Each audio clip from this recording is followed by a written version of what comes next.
On vous souhaite la bienvenue à ericlatour.com. Avec l'augmentation fulgurante des cas de COVID, est-ce qu'il y a de l'aide pour les commerçants? On en parle avec Michel Milot de la Chambre de commerce, mais d'abord, on en discute du côté fédéral avec la députée Christine Normandin.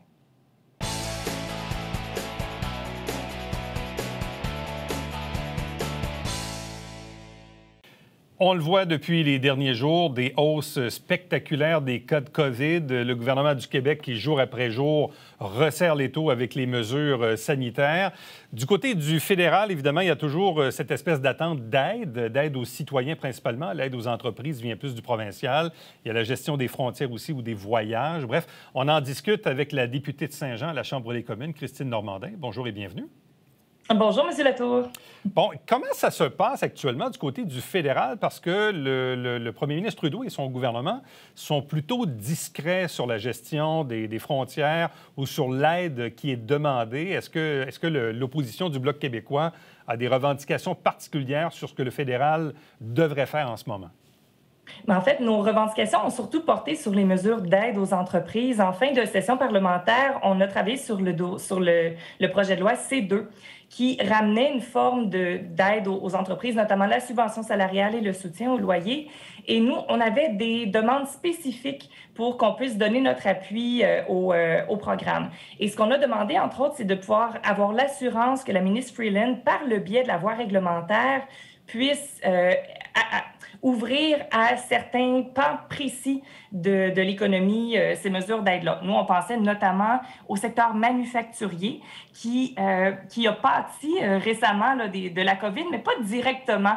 C'est surtout au niveau de l'approvisionnement, par exemple, en microprocesseurs que plusieurs entreprises ont dû mettre sur la glace leurs activités. Donc, on voulait s'assurer qu'on puisse rapidement intervenir. Là, on le voit avec la montée de la COVID, les restaurants, le culturel qui risquent d'être encore happés de plein fouet. On voulait qu'on puisse, d'une part, aller rapidement là-dessus. D'autre part, on voulait s'assurer d'un soutien pour les gens du secteur de la culture qui sont travailleurs autonomes, qui ne sont pas couverts par ces mesures-là. Bon, parce qu'à partir du moment où là, on a les gyms, les spas, les salles de spectacle, les cinémas qui sont fermés jusqu'à nouvel ordre, les restaurants qui doivent opérer avec un petit peu d'heures réduites, mais surtout 50 de leur capacité. Donc, il risque d'y avoir des mises à pied temporaires. Est-ce que le fédéral devrait réactiver la formule de la PCU ou aller dans une autre formule d'aide citoyenne? Oh, je pense que je vous ai perdu. Oh, misère. Je vois, ma connexion est instable. Ah, bien pourtant, moi, je vous vois très bien, Madame la députée. Est-ce que vous m'entendez bien? Là, je vous entends. Donc, je répète ma question. En fait, comme on a plusieurs travailleurs qui risquent d'être mis à pied temporairement, est-ce que le gouvernement fédéral devrait revenir avec la fameuse PCU que tout le monde a connue en début de COVID ou opter pour d'autres formes d'aide directe aux salariés, aux citoyens? Mais en fait, nous, on était plus dans une optique vraiment subvention salariale. Donc, que ça passe par le biais des entreprises qui, jusqu'à ce qu'il y ait vraiment une autre nouvelle crise, fonctionnent. C'est ce qui a fait davantage ses preuves aussi par le passé, à l'exclusion, comme je le mentionnais, des travailleurs autonomes du milieu artistique dont on ne veut pas perdre l'expertise. Et ils sont en train d'essayer de se replacer pour certains, justement, voyant que la lumière au bout du tunnel est assez loin. Là. Donc, on était plus sous cette axe-là, maintenir l'aide aux entreprises pour des secteurs clés et une aide spécifique pour les travailleurs de la culture. Bon. Concernant les déplacements, les frontières, les voyages à l'étranger, ce qui est un peu particulier, c'est que dans les derniers jours, le gouvernement fédéral, par la voix de son ministre Duclos, nous dit, écoutez, on ne vous recommande pas de voyager à l'étranger, mais ce n'est pas interdit. Bon. En même temps, c'est une espèce de drôle de discours parce qu'on ne l'interdit pas, mais on ne le recommande pas. Mais en contrepartie, les gens se disent, bien, si ce n'est pas interdit, on peut y aller quand même. Qu'est-ce qu'on doit conclure de ça? Ça n'envoie pas un drôle de message aux citoyens? En fait, je pense que tout le monde s'entend pour dire que c'est pas le temps de voyager là-dessus. Puis on l'a vu, à quel point ça a été problématique dans certains cas. Nous, on l'a vu dans nos bureaux, en tout cas, revenir avec les tests PCR et compagnie, c'était particulièrement complexe. Mais on n'est pas au même endroit où on était au début de la pandémie. Quand il y a eu le début de la pandémie, on avait peut-être cette crainte-là davantage d'importer des cas de COVID de l'étranger, alors que présentement, la contamination est possiblement beaucoup plus communautaire qu'autre chose. Et d'autre part aussi, quand on a plus resserré les frontières, on n'avait pas encore les tests rapides, les tests PCR préalables au voyage. Donc, on est dans une situation différente et j'ai l'impression que c'est peut-être pour ça que l'enjeu des frontières s'est moins manifesté comme une priorité. Oui. Ce qui est un peu particulier avec l'histoire des voyages, puis moi-même, j'étais un peu pris là-dedans. J'avais, il y a à peu près 6 mois, booké un voyage dans le Sud en janvier. Là, je me suis dit, qu'est-ce que je fais? J'avais pris une assurance remboursement. En même temps, je me dis, OK, mais là, si moi, je tombe malade à l'étranger, est-ce que je vais être pris pour rester à l'étranger pendant 1 à 2 semaines? Si je reviens, est-ce que les mesures vont changer? Puis on va m'imposer une quarantaine de 2 semaines à la maison, ce que je ne veux pas qu'il m'arrive. Donc, bref, moi, j'ai décidé d'annuler mon voyage parce que je trouvais ça trop compliqué. Mais je reviens à ça. Les voyages ne sont pas interdits, mais ne sont pas recommandés. Donc, est-ce que le gouvernement fédéral va changer son optique ou même pourrait refermer les frontières avec les États-Unis? Est-ce que c'est une option? Je ne crois pas qu'il y a quoi que ce soit qui soit exclu nulle part, mais il y a peut-être ça aussi. Les gens ont vu à quel point ça avait été complexe par le passé quand il y a eu une fermeture de frontières ou quoi que ce soit. Et je me permets d'espérer que ça a eu ça aussi un effet dissuasif qu'on n'avait peut-être pas la dernière fois. On a vu des gens justement pris à l'étranger et compagnie. Donc, la contamination présentement, elle est beaucoup plus communautaire. Et il y a malgré tout les tests aussi avant que les voyageurs reviennent. Donc, la situation n'est pas exactement la même que celle qu'on a vécue lors des premières fermetures de frontières, où là, c'était vraiment urgent d'agir. Ce qui joue beaucoup actuellement, je trouve, au-delà du fait que là, les gens comprennent qu'il y a une flambée des cas, on comprend qu'il faut protéger notre réseau de la santé, surtout ici au Québec, où il y a de sérieuses carences sur nos capacités. De l'autre côté, on dit, ouais, là, c'est la course à la 3e dose, à la dose de rappel, la vaccination des enfants. Puis on se dit, OK, là, on ferme des trucs, ça va peut-être durer quelques semaines, mais ultimement, ce que ça joue, c'est beaucoup en ce moment sur le moral. Moi, ce que je regarde dans les derniers jours, les gens sont vraiment, mais vraiment beaucoup impactés par cette nouvelle-là qui leur jette une douche d'eau froide. Qu'est-ce qu'on peut leur dire pour leur remonter le moral? S'il y avait une phrase magique, je me la dirais à moi-même. On est tous découragés de la situation, c'est sûr. C'est pas le moment de baisser les bras, évidemment. Et ça rend le travail de tout le monde un peu plus compliqué. Nous, c'est sûr que comme politiciens, c'est beaucoup plus facile quand on est capable d'être en personne. Les gens viennent nous interpeller à la fin d'un événement ou quoi que ce soit pour nous parler de leur situation. C'est quelque chose qu'on n'a pas en Zoom, mais c'est rien comparé à tous ceux dont les entreprises ferment, qui vivent des moments d'insécurité. J'ai pas à me plaindre dans le contexte, ouais. Mais on le sent, la fatigue sur le terrain. Puis on sent aussi le besoin d'aide qu'on a, notamment pour la vaccination, parce que là, on parlait de ce qui relève du fédéral. On vient tout juste d'entendre que Québec a demandé à ce qu'il y ait encore un coup de pouce qui soit donné par les Forces armées canadiennes pour la vaccination. Et ça montre que le travail n'est pas fini, mais on sent déjà le fédéral plus prêt à répondre rapidement. Puis je fais un petit parallèle avec ce qui se passe au niveau des Forces armées. Je pense que ça vient un peu confirmer quelque chose qu'on a tendance à oublier. Les Forces armées, leur mission première, c'est la protection des gens qui sont sur le territoire. On a souvent tendance à considérer plus des missions militarisées extérieures, mais c'est leur premier rôle. Et quand on a vu tout ce qui s'est passé, entre autres, en Colombie-Britannique avec les catastrophes climatiques, on s'attend à ce que ce soit un rôle de plus en plus important qu'ils auront à jouer, d'où le fait que dans la prochaine année, on risque de se pencher sur la capacité de réaction rapide des forces armées à l'intérieur du territoire. Okay. Donc, si je résume, en gros, du côté de l'opposition du Bloc québécois, vous trouvez que jusqu'ici, le fédéral agit correctement dans le contexte de la flambée des cas, qu'il faut surtout se préoccuper de l'aide aux entreprises, / les salariés, c'est un peu ça? Bien, en fait, ce qu'on constate, c'est que quand on a émis des demandes, notamment pour qu'on puisse soutenir le projet de loi C2, par exemple, il y a eu une bonne écoute. On avait une bonne interlocutrice en face de nous et ça a été la même chose de notre 3e condition. Je vous en ai mentionné 2 déjà. La 3e, c'était qu'on redresse la situation pour les aînés qui touchaient du supplément de revenu garanti et qui ont touché la PCU l'année passée, qui se sont fait couper leur supplément de revenu garanti. On a eu une annonce à l'effet que ça allait être corrigé, ce qui fait qu'on s'est dit, ben, ça justifie qu'on soutienne le projet de loi C2, mais on est beaucoup plus là-dessus présentement. J'ai l'impression vraiment de s'assurer que l'économie ne soit pas complètement arrêtée et que nos entreprises ne meurent pas, mais ça devient vraiment un marathon. Là. On le sent que les gens sont à bout de souffle. Oui, d'autant qu'on voit là, un risque potentiel d'augmentation des taux d'intérêt pour freiner l'inflation.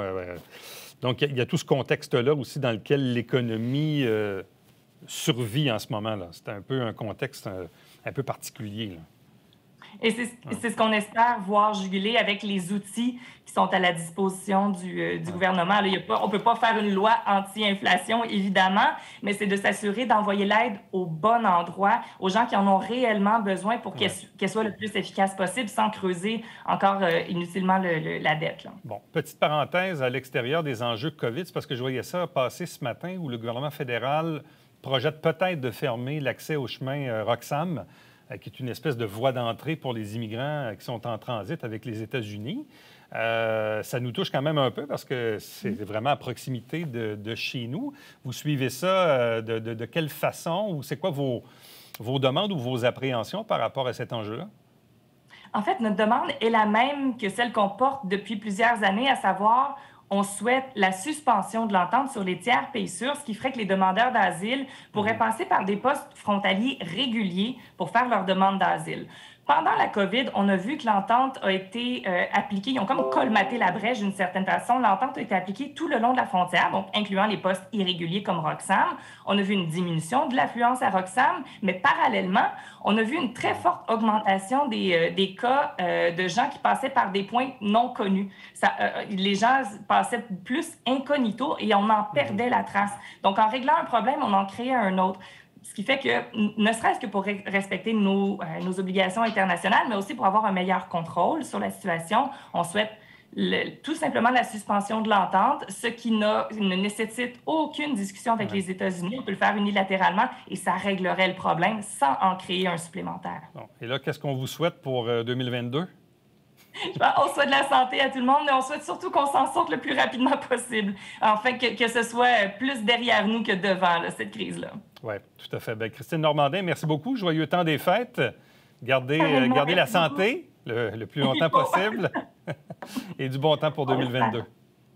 Merci beaucoup. Merci. Restez avec nous, puisqu'au retour, on poursuit sur cette thématique de la hausse des cas, et cette fois avec le directeur général de la Chambre de commerce et de l'industrie du Haut-Richelieu, Michel Milot.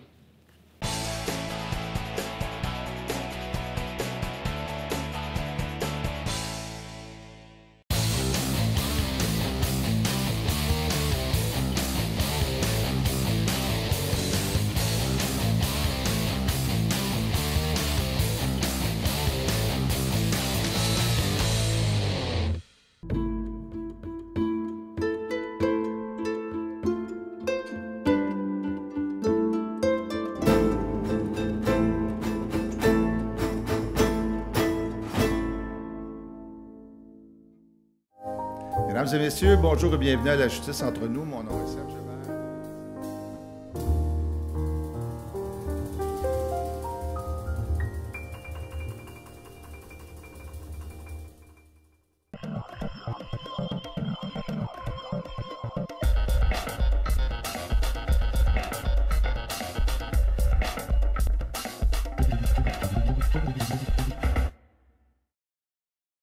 Mesdames et messieurs, bon matin et bienvenue à votre télébingo sur les ondes de télévision du Haut-Richelieu. Vous aimeriez jouer au bingo dans le confort de votre foyer? C'est possible. Tous les dimanches matins, 9h30, à la télévision du Haut-Richelieu, maintenant en haute définition au 609. Pour vous procurer les livrets du télébingo, c'est facile. Consultez la liste de nos 30 dépositaires au www.tvhr9.com.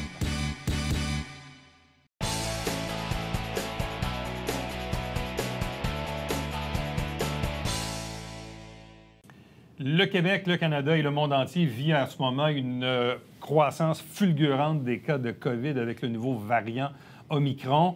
Le gouvernement y est allé de nouvelles mesures et c'est à se demander si jour après jour, il n'y aura pas même une augmentation, un durcissement de ces mesures. Ceux qui en paient le prix, malheureusement, à nouveau, bien là, on a vu, c'est la séquence habituelle. On ferme les gyms, on ferme les spas, les cinémas, les salles de spectacle, on réduit la capacité des commerces, des restaurants, les heures d'ouverture. Ça, c'est au moment où on enregistre l'entrevue, puis dans 24 heures, ça va peut-être être autre chose. Donc, c'est un coup qui est extrêmement dur pour les commerçants, pour les gens qui sont en affaires. On en discute avec Michel Milot, directeur général de la Chambre de commerce et de l'industrie du Haut-Richelieu. Salutations. Bonjour. L'impression de rejouer dans un mauvais film. On commençait à sortir la tête de l'eau, à reprendre confiance. Là, ça arrive, puis on comprend, là. On comprend que cette histoire-là, c'est une réduction de contact et que le gouvernement, il y va avec ce qu'il est capable de faire. C'est quoi la première réaction que les gens d'affaires ont eue dans les derniers jours? Découragement. C'est très difficile. Tu sais, allez vous faire vacciner 2 doses. Après ça, on va revenir à la normale. Le monde a très bien participé. Là, on le voit, au Québec, on est une province record de la vaccination. Puis on retourne en arrière, on retourne à la case départ, ou presque. C'est très difficile, le moral est très bas. Bon, qu'est-ce qu'on peut faire pour aider nos commerçants qui sont impactés? Est-ce qu'il y a des programmes d'aide? Est-ce qu'il existe encore, fédéral, provincial? Est-ce que c'est suffisant? Suffisant, non. Le provincial a annoncé les mêmes mesures que la dernière portion là, du printemps. Donc, et un allègement de documents pour ceux qui ont déjà rempli toute la documentation au printemps pour aller chercher de l'aide au loyer, l'aide aux taxes, toute cette aide-là. La documentation est allégée, donc beaucoup moins imposante qu'elle l'a été au printemps.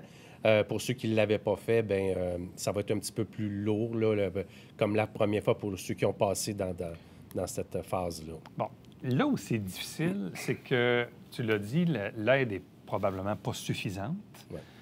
Mais dans certains cas, on a des commerçants là, qui l'ont eu dur. Là. Il y en a qui ont survécu, il y en a qui sont partis, il y en a qui ont survécu, qui commençaient à peine à sortir la tête de l'eau. Et moi, mon premier réflexe dans les derniers jours, c'est de me dire, est-ce que là, malheureusement, ça va être le coup de mort pour certains là, qui ne passeront pas au travers de cette vague-là. Là. Malheureusement, tu as raison, là, c'est sûr qu'il y en a qui ne passeront pas au travers de la vague.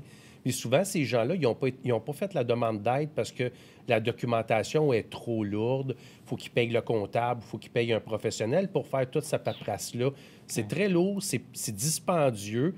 Donc, ils ont lancé la serviette, puis ils sont sur le respirateur artificiel, puis ils disent, bien, on va réussir à passer au travail, mais là, je pense qu'il y a un gros coup de barre qui vient d'arriver là, depuis lundi. Oui, mais c'est ça. Et là, on ne sait pas dans combien de temps que ça va durer, là, cette séquence-là.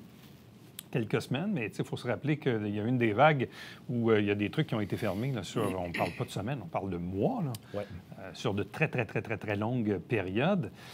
Mais là, c'est ça, ça arrive à un moment où certains commençaient à se relever, puis tout est variable selon. Il y en a, évidemment, que ça va mieux, il y en a que ça allait moins bien, il y en a que ça allait déjà pas bien. Mais pour certains, comme je disais, ça risque d'être un coup de mort. Oui. Tu sais, j'ai jasé avec, entre autres, un restaurateur. Quand ils ont commencé à parler, là, qu'on a vu qu'ils sont rendus à 2000, 2800, les parties de Noël, ils ont commencé à se canceller. Les dîners de Noël ont commencé à se canceller. Ouais. Et en l'espace de 3-4 jours, là, c'est 700 repas qui ont été cancellés. Ah ouais. Dans un seul restaurant à Saint-Jean.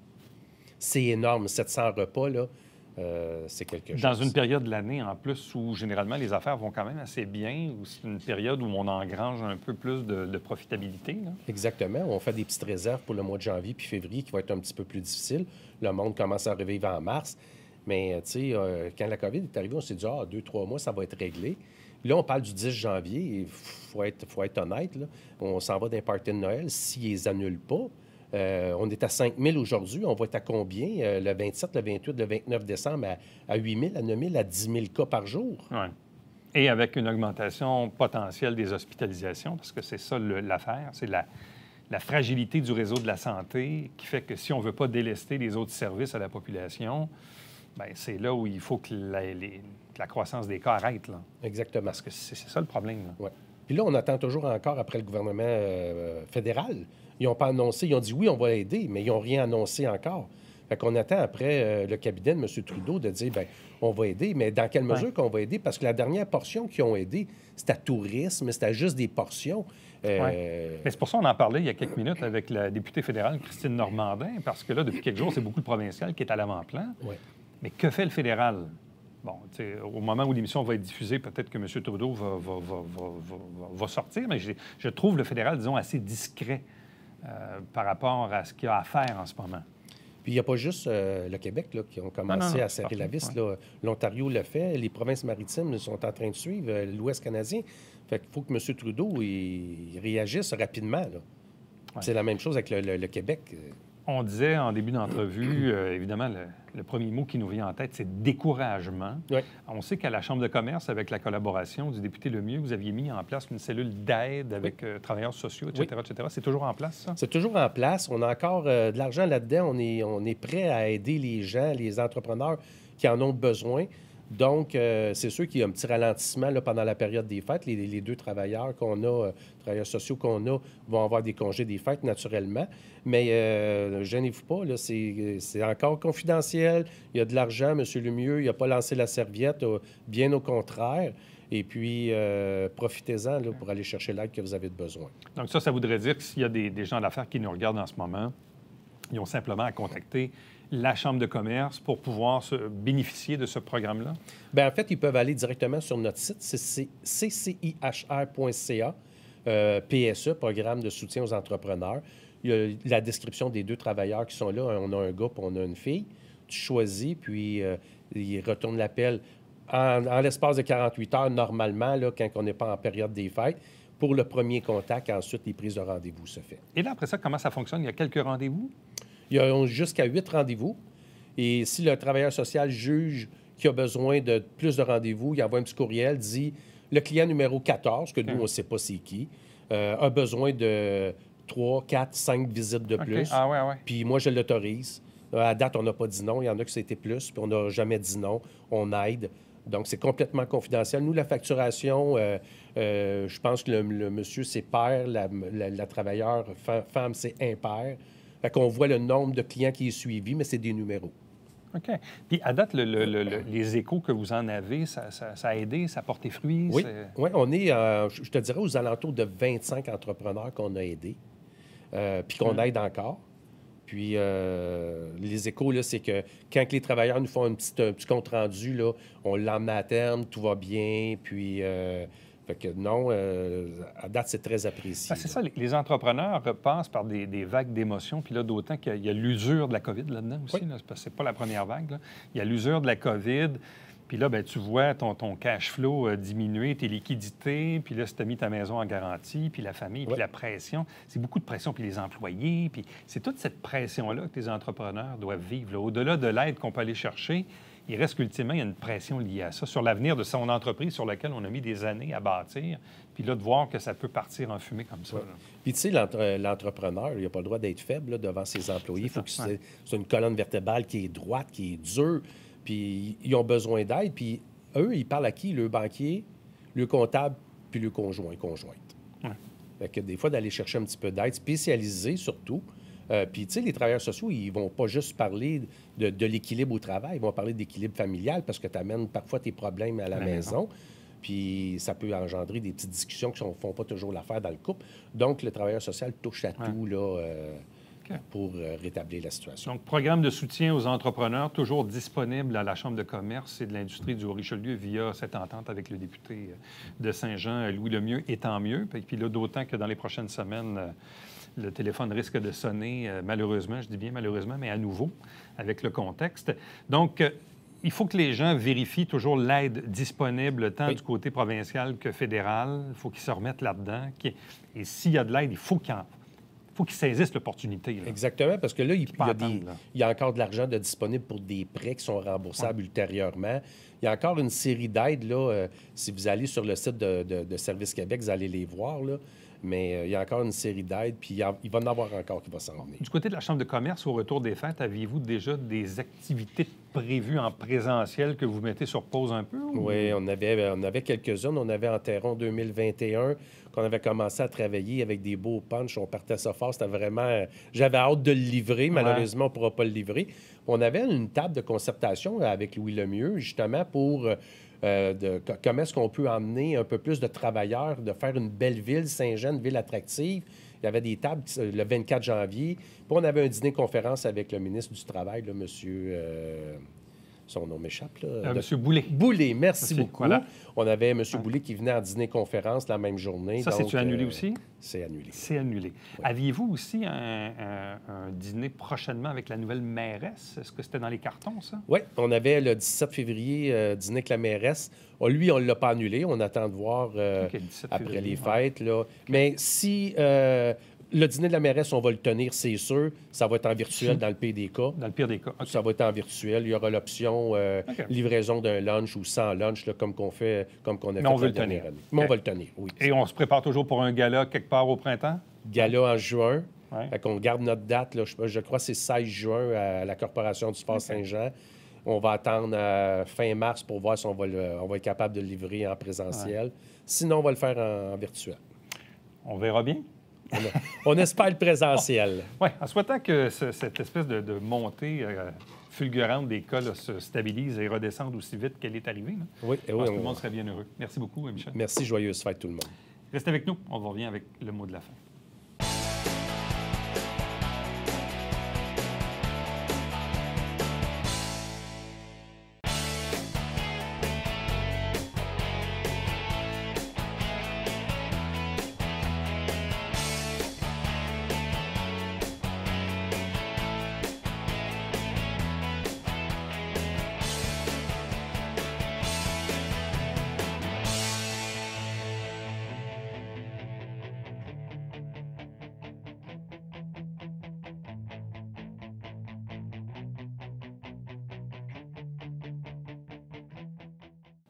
La Ville de Saint-Jean-sur-Richelieu ajuste son offre de services en matière de loisirs et d'activités avec l'augmentation fulgurante des cas de COVID. On doit s'ajuster avec les nouvelles mesures sanitaires. Bref, si vous avez de l'intérêt pour la chose, allez tout simplement visiter le site Internet de la Ville de Saint-Jean pour être à jour dans les activités et les loisirs en regard des mesures sanitaires, donc sjsr.ca. À demain. Bye-bye.